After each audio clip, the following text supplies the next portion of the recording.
શિક્ષણ છે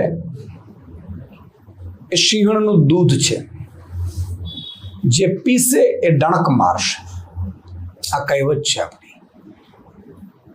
અને એટલા માટે જ સમાજ હોય, રાજ્ય હોય, જિલ્લો હોય, દેશ હોય, એને જો નંબર 1 બનાવવું હોય તો શિક્ષણ ખૂબ જરૂરી છે, શિક્ષિત વ્યક્તિ ખૂબ જરૂરી છે.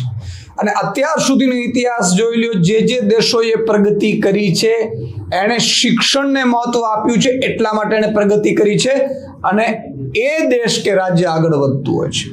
આમ આદમી પાર્ટી તો પાયો જ શિક્ષણથી છે, શિક્ષણ ને આરોગ્યથી. શું કામ? કે જે બાળક, જે ગરીબનો, મધ્યમ વર્ગનો બાળક બનીને જ્યારે મોટો અધિકારી બનશે ત્યારે એ આખા પરિવાર, સમાજ અને એના આખા રાજ્યનું નામ રોશન કરે છે. એટલું જ નહીં, પ્રગતિ પણ કરે છે. અને એટલા માટે જ તમે જુઓ કે દિલ્હીમાં સારી સ્કૂલો બની તો અમેરિકાથી પ્રેસિડેન્ટના વાઇફ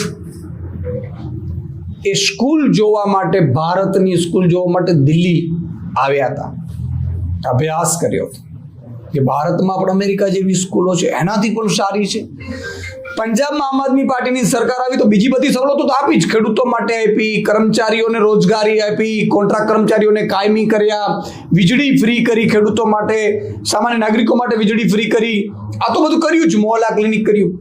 પણ શિક્ષણ એટલું બધું સુધાર્યું પંજાબમાં 4 વર્ષની સરકારે આમ આદમી પાર્ટીની, કે સાહેબ કેરળ નંબર 1 રાજ્ય હતું શિક્ષણમાં. હમણાં જે નીતિ આયોગના રિપોર્ટ પ્રમાણે પંજાબ છે એ શિક્ષણમાં નંબર 1 બન્યું છે. માત્ર સ્કૂલો, બિલ્ડિંગો જ નથી બનાવી, પણ એ ક્વોલિટી એજ્યુકેશન આપી અને પંજાબમાં પણ ખૂબ ક્રાંતિ થઈ રહી છે. ત્યારે આજે મારું ગુજરાત પાછળ રહી ગયું છે, આપણું ગુજરાત પાછળ રહી ગયું છે, આપણા ખમીરવંતા ગુજરાતીઓનું ગુજરાત પાછળ રહી ગયું છે. અને એટલે અફસોસ છે મને.